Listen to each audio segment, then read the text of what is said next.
गया। मनाली सेट आलू ग्राउंड में सड़क पर नदी की धार बहने लगी। 2023 में भी ब्यास नदी ने आलू ग्राउंड इलाके में भारी तबाही मचाई थी, जिसे देखते हुए प्रशासन पहले से ही सतर्क था, जिसने फौरन लोगों को सुरक्षित जगहों पर भेजा है। तो मनाली की तस्वीर, जहां पर ब्यास नदी के खौफ से रात में भी कई लोग घर छोड़कर सुरक्षित जगहों पर चले गए हैं, क्योंकि इसी तरह के हालात, इसी तरह के भयावह जो हालात थे वो साल 2023 में भी बने थे। साल 2023 में जो आपदा आई थी उससे एक तरह से सबक लेते हुए प्रशासन ने पहले ही लोगों को सुरक्षित जगहों पर एक तरह से शिफ्ट कर दिया है, ताकि जानी नुकसान न होने पाए, और इसके अलावा लोगों से अलर्ट रहने को कहा गया है।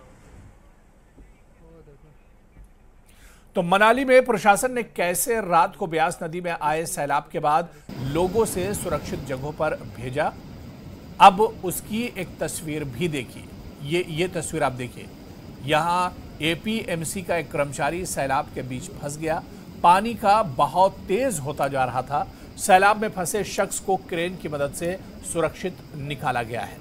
एक कर्मचारी जो कि तेज बहाव में फंसा हुआ था, उसकी जान पर बनाई थी, लेकिन इंतजामिया फौरन हरकत में आया और इस कर्मचारी को क्रेन की मदद से निकाला गया।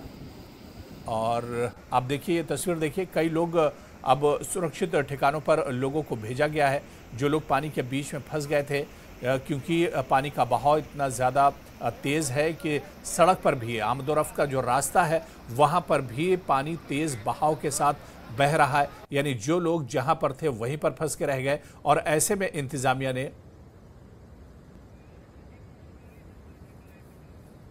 और चलिए सीधे ग्राउंड रिपोर्ट पर, ग्राउंड जीरो पर चलेंगे, और हमारे सहयोगी सचिन इस वक्त हमारे साथ मनाली से जुड़े हुए हैं। सचिन, मनाली की तस्वीरें अगर देखें तो बड़ी भयावह तस्वीरें हैं, और यहाँ पर नदियां उफान पर है, सड़कों पर पानी है। अब सुबह हो चुकी है, क्या कुछ सूरत हाल इस वक्त मनाली की है?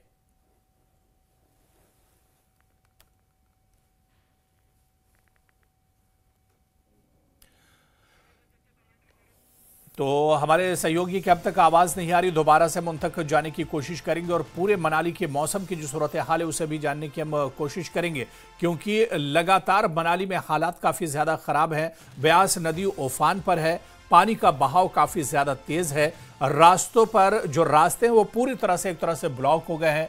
और सचिन, एक बार फिर से हमारे सहयोगी जुड़े हुए। सचिन, अब सुबह हो चुकी है, मनाली में मौसम की क्या कुछ सूरत हाल है, किस तरह का मौसम है?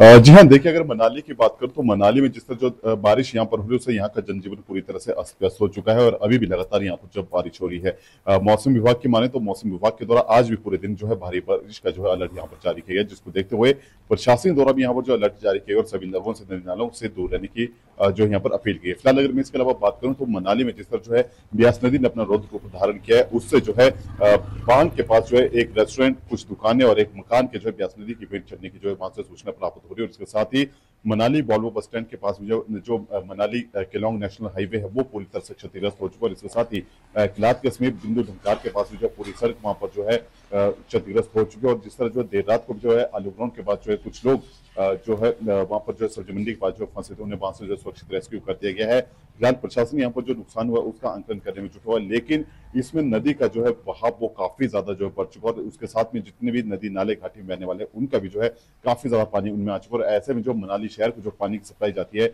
वो भी यहाँ पर जो पूरी तरह से जो है बाधित हो चुकी है।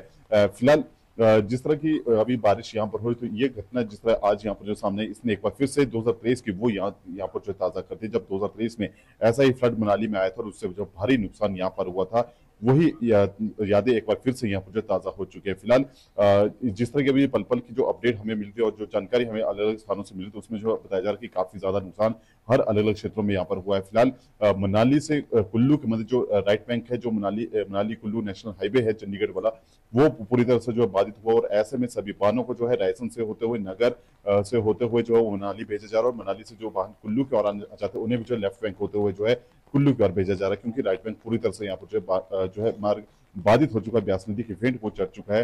तो ऐसे में प्रशासन ने भी यहाँ पर जो सभी लोगों से अपील की है कि वे जो है जब अति आवश्यक हो तो ही जो अपना सफर यहाँ पर जो करे। जी हाँ बिल्कुल, यानी सचिन हालात अभी भी एक तरह से खराब हैं। मनाली में तो हालात बहुत ज़्यादा खराब हैं और यहाँ पर ब्यास नदी जिस तरह से आपने बताया कि उफान पर है, लोगों को किस तरह से परेशानियों का सामना करना पड़ा? क्योंकि कुछ जो रिपोर्ट्स सचिन हमने देखी कि रात में कुछ लोग फंसे हुए थे, उनका रेस्क्यू किया गया, उन्हें निकाला गया। अब क्या अभी भी कुछ लोग फंसे हुए हैं, या जिन इलाकों में पानी बहुत ज़्यादा है वहां पर इंतजामिया किस तरह से काम कर रही है?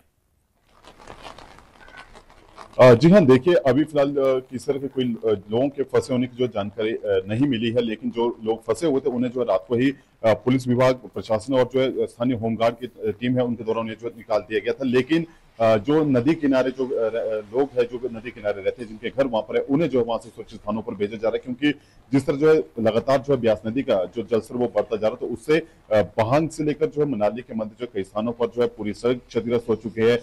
एक जो रेस्टोरेंट यहाँ पर था, आलीशान रेस्टोरेंट था, वो जो है उसमें पूरी तरह से क्षतिग्रस्त हो चुका है, और साथ ही कुछ और दुकानें और एक मकान भी वहां पर जो क्षतिग्रस्त हो चुका है। तो ऐसे में फिलहाल किस तरह कोई जानी नुकसान नहीं हुआ, लेकिन जो संपत्ति है उसे भारी नुकसान यहाँ पर हो रहा है। और ऐसे में प्रशासन के द्वारा भी जितने भी लोग जो नदी नालों के समीप रहते हैं उन्हें जो सुरक्षित स्थानों पर भेजा जा रहा है, ताकि किस तरह कोई जानी नुकसान यहाँ पर ना हो। लेकिन देखिए अभी भी लगातार बारिश हो रही है, तो ऐसे में अभी भी खतरा यहाँ पर जो है बरकरार है, क्योंकि जब ब्यास नदी मनाली से आगे होते हुए जब कुल्लू की तरफ निकलती है और कुल्लू से जब बुनतर होते हुए आगे जाती है, तो ये और ज्यादा विकराल रूप यहाँ पर जो धारण करती है। तो ऐसे में प्रशासन बार बार ये सभी लोगों से अपील कर रहे हैं, हम भी सभी लोगों से अपील करते हैं कि खासकर नदी नालों, जब बारिश ज्यादा हो रही है तो कोई भी लोग जो है नदी नालों के समीप यहाँ पर न जाए। लेकिन बारिश जो है लगातार जारी है और अभी भी जमकर जो घाटी में बारिश हो रही है। और जिस तरह मौसम विभाग की माने तो मौसम विभाग के द्वारा आगामी कम से कम 3 से 4 दिनों तक जो और ज्यादा बारिश यहाँ पर जो है रहने की संभावना जताई गई। जी बिल्कुल, यानी अभी 3-4 दिन और आगे भी एक तरह से राहत मिलती लोगों को नहीं दिख रही है। बहुत बहुत शुक्रिया सचिन हमारे साथ जुड़ने के लिए, तमाम जानकारी साझा करने के लिए। तो अभी भी कुछ दिनों तक मौसम ऐसे ही बना रह सकता है, यानी परेशानियां अभी भी और आगे भी एक तरह से रहेंगी। ब्यास, आप देखिए कि किस तरह से ब्यास नदी उफान पर है, पानी का बहाव काफ़ी ज़्यादा तेज़ है और ऊपर से जो मलबा है, जो पानी है, वो अब बड़े पैमाने पर इन नदियों में देखा जा रहा है। रास्ते पूरी तरह से कट चुके हैं और सबसे ज़्यादा परेशानी इसी बात को लेकर है कि जो रास्ते हैं वो अब काफ़ी ज़्यादा ख़राब हो चुके हैं। और ऐसे में जो लोग जहां पर फंसे हुए हैं या जो लोग वहां पर हैं, उनके सामने काफ़ी ज़्यादा परेशानी और दिक्कतों का सामना ऐसे लोगों को करना पड़ रहा है।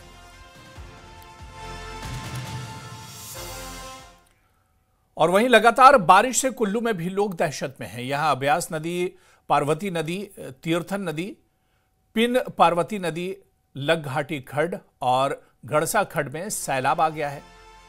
सभी नदी नालों में जलस्तर लगातार बढ़ता जा रहा है। पार्वती नदी बह रही, खतरे के निशान से ऊपर बह रही है, जिसे नदी किनारे रहने वाले लोग दहशत में हैं। यहां आज भी भारी बारिश का अलर्ट है, जिसे देखते हुए प्रशासन ने लोगों से नदी नालों के किनारे न जाने की अपील की है। तो लगातार बारिश से कुल्लू में भी हालात काफ़ी ज़्यादा ख़राब हैं। कुल्लू में भी लोग एक तरह से सहमे हुए हैं और यहाँ पर मुख्तलिफ जो नदियाँ हैं, अलग अलग जो नदियाँ हैं, उनमें उफान पर ये नदियाँ हैं। पानी का बहाव काफ़ी ज़्यादा तेज़ है। यहाँ पर ख़ासतौर से ब्यास नदी हो या पार्वती नदी और तीर्थन नदी, लगघाटी खड्ड और गड़सा खड्ड में सैलाब एक तरह से आ गया है और सभी नदी नालों में जलस्तर लगातार बढ़ रहा है। और ऐसे में प्रशासन ने लोगों से अपील की है कि वो नदी नालों के पास न जाएं और इसके अलावा कोई बहुत ज़रूरी काम ना हो तो घरों से बाहर ना निकले। मौसम क्योंकि लगातार ख़राब है, लगातार रेड अलर्ट एक तरह से पूरे हिमाचल में जारी किया गया है, यानी अभी मौसम एक तरह से सुधरने वाला नहीं है और परेशानियां जो हैं वो अभी कम होने वाली नहीं है।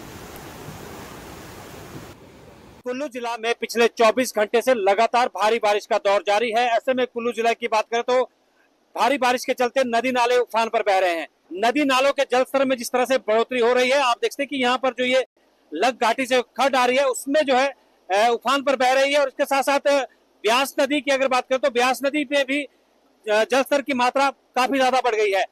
कुल्लू जिला में लगातार पिछले 24 घंटे से भारी बारिश के चलते ग्रामीण क्षेत्रों की बात करें तो जगह जगह पर ताजा भूस्खलन हुआ है, जिसके चलते लगभग 130 से अधिक ग्रामीण क्षेत्रों की सड़कें अवरुद्ध है, जबकि नेशनल हाईवे चंडीगढ़ मनाली 3 जो है वो पूरी तरह से जगह जगह पर बार बार बाधित होने से जनजीवन पूरी तरह से अस्त व्यस्त है। और सबसे ज्यादा असर जो है वो यातायात पर पड़ रहा है, क्योंकि ग्रामीण क्षेत्रों की बात करें तो ग्रामीण क्षेत्रों में सड़कें जो है वो बहुत ज्यादा अवरुद्ध है, जिसके चलते लोगों की आवाजाही प्रभावित हुई है। आप देखते हैं कि ब्यास नदी के जल स्तर में जिस तरह से बढ़ोतरी लगातार हो रही है, उसके चलते पूरा ब्यास नदी का जो पानी है वो पूरी तरह से मटमैला पानी जो है यहाँ पर बह रहा है। और ऐसा बताया गया कि कई क्षेत्रों में जो है फ्लैश फ्लड की घटनाएं हुई है, जिसके चलते ब्यास नदी के जलस्तर में भारी बढ़ोतरी हुई है। इसके साथ साथ कुल्लू जिला की बात करें तो कुल्लू जिला में इस बरसात में जो है लगभग 159 करोड़ रुपए की सरकारी संपत्ति को नुकसान हुआ, जबकि 5 करोड़ रुपए के आसपास की निजी संपत्ति का नुकसान जो है जिला प्रशासन की तरफ से किया गया है। कई जगह पर पहाड़ी से बार बार भूस्खलन की घटनाएं हो रही है, जिसके चलते सड़कों पर यातायात को लेकर भारी दिक्कतों का सामना लोगों को करना पड़ रहा है। प्रशासन ने लोगों से यही आग्रह किया कि लोग जो है बेवजह यातायात ना करें। न्यूज 18 हिमाचल के लिए तुलसी भारती, कुल्लू। और उधर चंबा में भी लगातार बारिश और जगह जगह भूस्खलन हो रहा है, जिसके चलते मणिमहेश यात्रा फिलहाल बंद कर दी गई है। यहां सुंदरसी सहित कई जगहों पर भूस्खलन हुआ है। जो यात्री चंबा पहुंचे हुए हैं उनके लिए चौगान सहित दूसरी जगहों पर रहने की व्यवस्था की गई है। भारी बारिश के चलते इस साल मणिमहेश यात्रा में 3 श्रद्धालुओं की मौत हो चुकी है, जिसके चलते प्रशासन ने यात्रा को अस्थायी तौर पर रोकने का फैसला लिया है। लेकिन जो श्रद्धालु यहां पहुंचे हुए हैं उनका कहना है कि वो चंबा में ही रुककर मौसम ठीक होने का इंतजार करेंगे और मौसम ठीक होने पर यात्रा पर जरूर जाएंगे। श्रद्धालु को खासकर 31 अगस्त के शाही स्नान का इंतजार है। रामबन डिस्ट्रिक्ट से आए सर, छड़ी यात्रा लेकर बड़ा नहाने के लिए आए हम। बड़े नहाने के लिए आए हैं। बाकी थोड़ी तकलीफ हुई रास्ते में, काफ़ी रोड स्लाइड है, वो बड़ी मुश्किल से इधर पहुँचे हैं चंबा चौगान में। अभी आगे का कोई पता नहीं है क्या होता है, क्या जाना तो है ही। डिस्ट्रिक्ट डोडा जम्मू कश्मीर से आए हुए हैं। तो पहले तो हम जब लोग पैदल यात्रा में आते थे ना, तो इतना सब कुछ इंतज़ाम नहीं हुआ करता था, पर आज बहुत ज़्यादा सुधार है यात्रा में। हमारे लिए स्कूल मिले हमको, जहाँ जहाँ ये जगह मिली, बहुत अच्छा लगा हम लोगों को। अभी हम लोग दर्शन करने जा रहे हैं। यहाँ भोले बाबा की इतनी महिमा है, इतना खूबसूरत वातावरण है, बारिश हो रही है, बहुत अच्छा है। हमारे थोड़ा बच्चों को बच्चे के साथ रह के हम परेशान हैं, मगर ये है कि हिमाचल प्रदेश की जो सरकार है, गवर्नमेंट है, उन्होंने बहुत सुविधाएं, टेंट, खाना पीना, लंगर लुंगर सब अवेलेबल रखा हुआ है श्रद्धालुओं के लिए। अभी यहाँ पे जैसे मतलब एडमिनिस्ट्रेशन है जो भी चंबा का या किसी का भी, तो उन्होंने अभी प्रतिबंध लगाया है कि आगे यात्रा बंद है। तो जैसे ही यात्रा खुलेगी तो जाएंगे, दर्शन करके ही आएंगे वापस हम। तो अब एडमिनिस्ट्रेशन जो बोलेगा तो उसी तरह से चले हम। पिछले 2 दिन से जो लगातार वर्षा पूरे ज़िला चंबा में हो रही है, उसके मद्देनज़र मणिमहेश यात्रा को आगामी आदेशों तक स्थगित कर दिया गया है। इसके लिए जो हमारे साथ में लगते हुए ज़िले हैं, डीसी डोडा, डीसी पठानकोट, डीसी जम्मू और डीसी कांगड़ा से भी निवेदन किया गया है कि जो श्रद्धालु उनकी तरफ से चंबा की तरफ रुख कर रहे हैं उनको भी रोक दिया जाए। साथ ही में एसपी साहब को भी ये डायरेक्शन दी गई है कि जो भी हमारे बॉर्डर चेक पोस्ट पे श्रद्धालु आ रहे हैं तो उन्हें भी वापस कर दिया जाए। लोकल स्थानीय जो भरमौर प्रशासन है वो ये कोशिश कर रहे हैं कि जो यात्री यात्रा मार्ग पे अलग अलग स्थलों पे रुके हुए हैं उन्हें भी सेफली नीचे भरमौर तक लाया जा सके। मेरा सभी श्रद्धालुओं से भी निवेदन है कि जब तक मौसम में बेहतरी नहीं हो जाती है तब तक कृपया यात्रा का प्लान ना करें। अपेक्षित है कि अगले 2 से 3 दिन में मौसम जो है उसमें सुधार होगा। तो हमारी तरफ से पूर्ण रूप से कोशिश की जा रही है कि जो रोड वगैरह है उनको जितना जल्दी हम लोग रिस्टोर कर सकें उतना कर दें।